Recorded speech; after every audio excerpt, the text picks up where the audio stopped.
வணக்கம். இன்றைக்கி Sunday மார்னிங்லேருந்து vlog தான் எடுக்கிறேன். இன்றைக்கி தம்பிங்கெல்லாம் கொஞ்சம் வீட்டுக்கு வந்திருந்தாங்க. ஸோ இன்றைக்கி வந்து காலையில் வெறும் நூடுல்ஸ் தான். எனக்கு காலில் கொஞ்சம் ட்விஸ்ட் ஆகிடுச்சு, விழுந்துட்டேன்.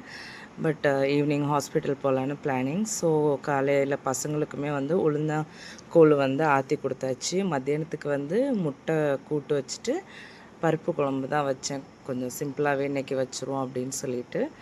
இதுக்கு இன்னும் வந்து எல்லோரும் சாப்பிட்டு முடிச்சாச்சு. ஸோ கொஞ்சம் பாத்திரம் க்ளீனிங், வேறு கிச்சன் க்ளீனிங் எல்லாமே இருந்துச்சு. நாளைக்கு மண்டேங்கிறதுனால காலையிலேயே நமக்கு வந்து சமைக்க வேண்டியதாகிடும். அதுக்கப்புறம் இப்போவே நான் அப்படியே போட்டுட்டு போயிட்டேன்னா இன்னும் கஷ்டம்.